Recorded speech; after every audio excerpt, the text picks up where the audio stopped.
शनि, केतु और चंद्र कंजक्शन को हम लगातार विचार कर रहे हैं तुला लगन वाले जातकों के लिए।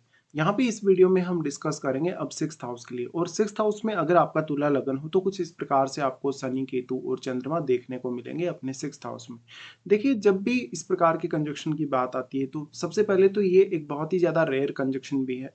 और दूसरी तरफ फिर इसका अगर सिक्स्थ हाउस में प्रभाव हो, मीन राशि में जब ये कंजक्शन बने, तो ये और भी ज्यादा इम्पैक्ट डाल सकता है। ये कंजक्शन आपके लिए काफ़ी ज़्यादा चैलेंजिंग होगा, क्योंकि यहाँ पर ये आपका छठा घर है और ये आपका वर्क प्लेस भी है। वर्क प्लेस होने के साथ साथ सिक्स हाउस से हम कंपटीशन को देखते हैं। लाइफ में आने वाली प्रत्येक प्रकार की जो समस्या है, या कोई भी प्रकार की कैरियर में रुकावट है, या कैरियर में कोई भी प्रकार का व्यवधान है, या अन्य कोई भी प्रकार की चैलेंजिंग स्थिति जो आपको सिक्स हाउस से ही देखने को मिलती है। अब सिक्स हाउस में इस प्रकार का कंजक्शन अगर बन जाएगा तो आपके लिए चैलेंजेस और भी ज़्यादा बढ़ जाएंगे। यहाँ पे जो डिस्पोजिटर है वो बृहस्पति है, तो आपको बृहस्पति की प्लेसमेंट को सबसे पहले देखना होगा। यहाँ पे शनि केतु के साथ मिलकर वैराग्य योग या वैराग्य युति का निर्माण कर रहे हैं। दूसरी तरफ शनि चंद्रमा के साथ मिलकर यहाँ बना रहे हैं विष दोष। केतु और चंद्रमा के यहाँ मिलने से बन रहा है ग्रहण दोष। देखिए, जब भी हम शनि चंद्र या केतु चंद्र कंजक्शन की बात करते हैं तो इन दोनों कंजक्शन में भी अलग अलग तरीके से देखा जाए तो काफी ज्यादा डिफरेंस नजर आता है।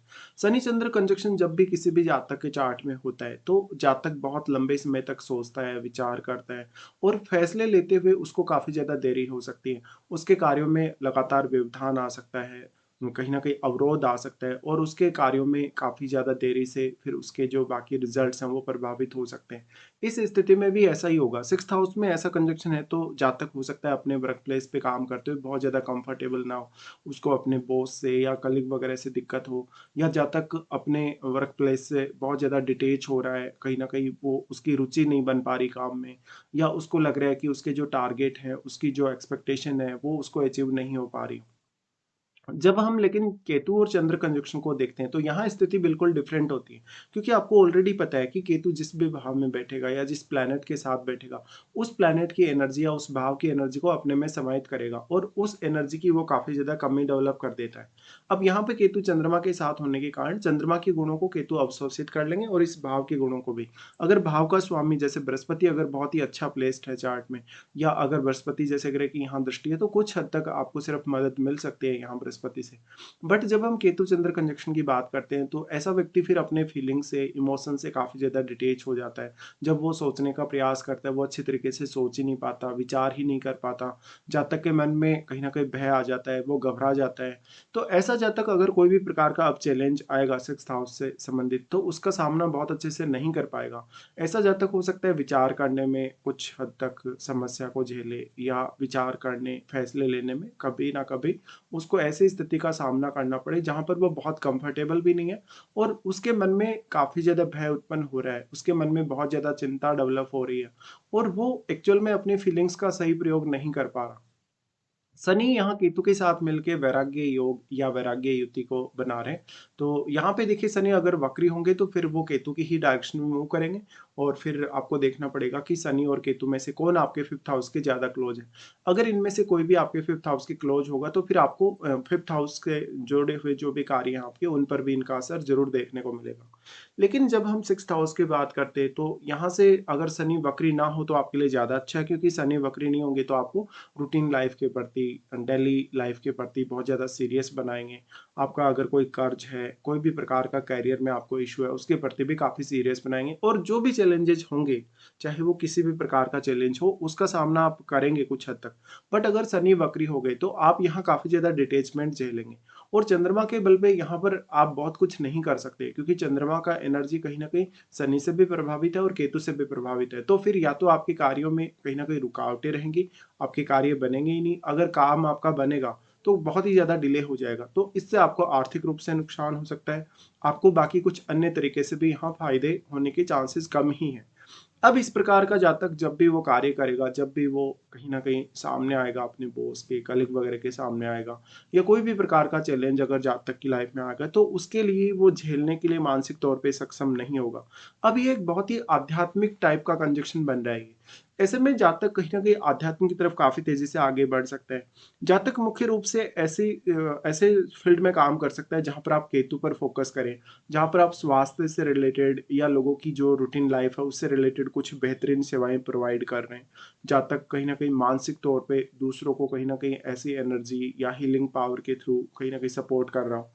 इस प्रकार का लेकिन कंजक्शन बहुत ज़्यादा चैलेंजिंग है। इस प्रकार का कंजक्शन होने से जातक अक्सर अपने विरोधियों का सामना बहुत अच्छे से नहीं कर पाता।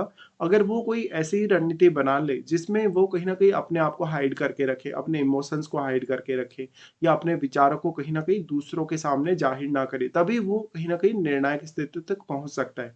ऐसा जातक जो भी करियर में चैलेंजेज़ आएँगे, उनका सामना भी बहुत अच्छे से नहीं कर पाएगा। ऐसी कंडीशन में जातक का जो करियर है, उससे रिलेटेड काफ़ी सारे इश्यूज आ सकते हैं। कार्यस्थल पर आपको बहुत ज़्यादा ज़िम्मेदारियाँ सहन करनी पड़ सकती हैं। आपके ऊपर कार्य का बहुत ज़्यादा दबाव हो सकता है और जिस प्रकार की आपकी क्वालिफ़िकेशन है या जिस प्रकार की एबिलिटी है आपकी काम करने की, उस प्रकार का या तो काम ही आपको नहीं मिलेगा। अगर आपको काम मिल भी जाएगा, तो आपको जो सैलरी मिल रही है या जो पेमेंट मिल रहा है, उसमें काफ़ी ज़्यादा दिक्कतें होंगी। इस प्रकार का जातक गूढ़ विद्याओं में बहुत ज़्यादा रुचि ले सकता है।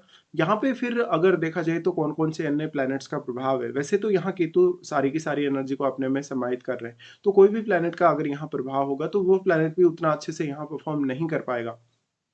अब यहाँ पे अगर हम दृष्टियों के हिसाब से विचार करें, तो शनि की सबसे पहले जो दृष्टि पड़ती है वो अष्टम पर पड़ती है।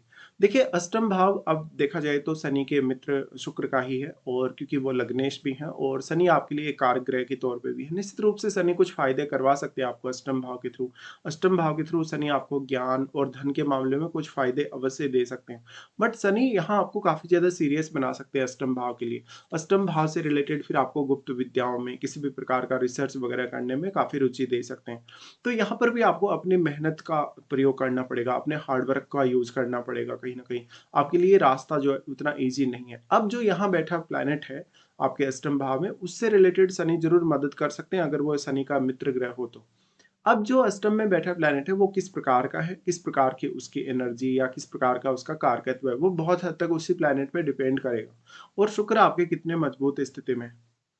देखिए, इस प्रकार का शनि आपको बहुत ज़्यादा गुप्त विद्याओं में लेके जा सकता है, गूढ़ रहस्यों की तरफ लेकर जा सकता है, लेकिन वहाँ पर भी आपको काफ़ी ज़्यादा समय लग जाएगा जानने में, सीखने में या अनुभव करने में। तो जब आप दूसरों के सामने अपनी बातों को ज़ाहिर करेंगे या अपने विचारों को रिप्रेज़ेंट करेंगे, हो सकता है आप उतने ज़्यादा कंफर्टेबल ना हों। इस प्रकार का जातक फिर अपने माता-पिता से या अपने जो ससुराल पक्ष है, उससे कोई विशेष लाभ नहीं प्राप्त कर पाता और अक्सर अपने ससुराल पक्ष के साथ उसको काफ़ी सारे इश्यूज़ भी आते रहते हैं। अगर मान लो कोई फ़ेयरी प्लैनेट बैठा है अष्टम भाव में, तो जीवन साथी के साथ अक्सर लड़ाई, झगड़े, विवाद या कभी-कभी आर्थिक रूप से कुछ चैलेंजेस का आप सामना कर सकते हैं। उसके बाद इनका प्रभाव आ जाता है आपके यहाँ पे 12वें घर पे, बट 12वें घर में ऑलरेडी आपके राहु स्थित होंगे। राहु स्थित होने के केस में देखिए राहु शनिवत चलते हैं। अगर आपका शनि वक्री ना हो, तो फिर राहु के परिणाम बहुत ही ज़्यादा बेहतर हो सकते हैं और फिर आपका बुध भी अच्छी स्थिति में यदि चार्ट में हो, तो आप राहु पर थोड़ा ज़्यादा फ़ोकस कर सकते हैं अपनी लाइफ़ में। बट आपके लिए 6th हाउस हमेशा बहुत ज़्यादा इम्पोर्टेंट हाउस है और बहुत ज़्यादा चैलेंजेज़ को आपका 6th हाउस डेवलप करेगा आपकी लाइफ़ में। तो यहाँ पे फिर राहु का दृष्टि भी है 6th हाउस पे और राहु का प्रभाव 6th हाउस पे है वैसे तो देखा जाए तो। बट यहाँ पे राहु उतना अधिक इम्पैक्ट इसलिए नहीं डाल सकते क्योंकि केतु और राहु के बीच में 180 डिग्री का एंगल है जो हमेशा हर कंडीशन में फिक्स रहेगा। जितना मूवमेंट यहाँ राहु का होगा उतना ही मूवमेंट होगा यहाँ केतु का भी। तो जो एंगल है, जो 180 डिग्री का एंगल बना हुआ है वो हमेशा हर कंडीशन में बना हुआ ही रहेगा। इस स्थिति में अब ये सामने आता है कि यहाँ क्योंकि चंद्रमा काफ़ी ज़्यादा सॉफ्ट है, तो राहु का जो प्रभाव इन पर पड़ रहा है चंद्रमा पर, राहु चंद्रमा को बहुत ही ज़्यादा प्रभावित करने में सक्षम है दूसरे किसी भी प्लैनेट की तुलना में। लेकिन यहाँ सारा का सारा एनर्जी केतु में समाहित हो गया, तो जितना भी राहु का एनर्जी आएगा, जितना भी राहु का कारकत्व का प्रभाव आएगा, वो भी केतु अपने में समाहित कर लेंगे और फिर इनके बीच में 180 डिग्री का बिल्कुल एक बैलेंस्ड स्थिति है। उसके बाद देखा जाए तो यहाँ राहु के साथ बैठा हुआ ग्रह बहुत ज़्यादा पावरफुल है और वही ग्रह आपकी सबसे ज़्यादा मदद कर सकता है। अगर वो ग्रह यहाँ पर आपको फ़ेवर कर रहा है 6th हाउस पे जब वो दृष्टि डाल रहा है, तो वही आपकी रूटीन लाइफ़ को थोड़ा बेहतर कर सकता है, आपको निर्णय लेने में हेल्प कर सकता है। बट चंद्रमा आपको देखना पड़ेगा शनि के ज़्यादा क्लोज़ है या केतु के ज़्यादा क्लोज़ है। देखिए ऐसा कंजंक्शन आपको इंट्यूशन तो बहुत ही अच्छी दे सकता है, आपको हीलिंग की एबिलिटी बहुत अच्छी दे सकता है। बट ये मानसिक रूप से या कभी-कभी आपके इमोशंस को लेके बहुत ज़्यादा चैलेंजिंग भी है।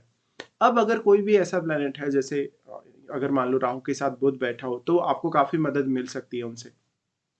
अब यहाँ पे सबसे बड़ा फिर दूसरा जो चैलेंज आपके सामने आने वाला है, क्योंकि ये 6th हाउस है और इस कंजक्शन के होते हुए कहीं न कहीं आप अपनी प्रोफ़ेशनल लाइफ़ या अपनी रूटीन लाइफ़ से तो कहीं न कहीं डिटैच होंगे ही। फिर उसका प्रभाव आपके बाकी कार्यों पर भी पड़ेगा, जैसे कि आपके घरेलू कार्यों पे, आपके जीवन साथी की सेहत और उनके साथ आपके रिलेशनशिप पे भी। शनि यहाँ पे आपके 4th और 5th हाउस के लॉर्ड होकर आ रहे हैं, तो इन भाव में बैठे हुए प्लैनेट्स पे भी अब आपको डिपेंडेंट होना पड़ेगा। और चंद्रमा यहाँ पे आपके 10वें घर के लॉर्ड हैं, तो ये करियर के लिए फिर भी बहुत ही इंपॉर्टेंट कंजक्शन माना जा सकता है, क्योंकि 10वें घर के लॉर्ड इस प्रकार से अगर बैठे हैं तो स्टार्टिंग में लगभग 25 की एज या 30 की एज तक आपको बहुत ही ज़्यादा चैलेंजेस का सामना करना पड़ सकता है अपनी रूटीन लाइफ में या अपने करियर में। हो सकता है उसके बाद जब आप एकदम से स्टेबल होने लगे, तब आप कहीं न कहीं अकल्ट की तरफ चले जाएँ। हो सकता है आप बहुत ज़्यादा अध्यात्म की तरफ चले जाएँ और आप अपना जो भी पर्टिकुलर कैरियर चुनना चाहते थे, उससे एकदम से डिटैच हो जाएँ। उसके बाद यहाँ से अगर देखा जाएगा तो इनका शनि का प्रभाव आ जाता है आपके 3rd हाउस पे। देखिए शनि अगर वक्री होकर ऐसी दृष्टि डाल रहे हैं, तो वो हालाँकि डिले नहीं करते और आपको बहुत ज़्यादा मेहनत भी नहीं करवाते और आप अपनी मेहनत से फिर डिटैच हो जाते हैं। अगर शनि लेकिन वक्री ना हो तो वो आपको हार्ड वर्क करने में मदद कर सकते हैं। वो आपसे ज़्यादा से ज़्यादा हार्ड वर्क माँग सकते हैं, मेहनत माँग सकते हैं और जितनी मेहनत आप करते जाएँगे, कहीं न कहीं शनि आपको थोड़ा फ़ेवर करेंगे। लेकिन यहाँ पर बाकी ग्रहों का जो प्रभाव है और जो 3rd हाउस में कोई भी प्लैनेट यदि बैठा है, तो उस पर भी आपको विचार करना होगा। अब इंटरेस्टिंगली यहाँ पर जो स्थिति बन रही है उसके अनुसार जो आपके 3rd हाउस के लॉर्ड हैं और जो 6th हाउस के लॉर्ड हैं वो बृहस्पति ही। तो बृहस्पति का या तो फिर 3rd हाउस पे एस्पेक्ट हो या तो 3rd हाउस में बृहस्पति बैठे हों या तो फिर 6th हाउस में बृहस्पति का एस्पेक्ट हो, तो आपको काफ़ी हद तक मदद मिल सकती है। बट ऐसे कंजंक्शन को कहीं न कहीं आप बहुत ज़्यादा चैलेंज की तरह ले सकते हैं और ऐसा कंजंक्शन है तो बहुत लंबे समय तक आप किसी भी एक पोज़ीशन में अपने आप को होल्ड रख नहीं सकते कहीं न कहीं। कि जैसे आप अपने करियर में बहुत ज़्यादा डिले का सामना कर रहे हैं, अगर आप और ज़्यादा डिले करते जाएँगे, अगर अगर कहीं न कहीं बहुत ज़्यादा आपके लाइफ़ में अगर डिले होता जाएगा, तो उसका जो प्रभाव है वो आपकी आर्थिक स्थिति पे, इवन आपके स्वास्थ्य पे, आपके बाकी फैमिली रिलेशंस पे पड़ सकता है।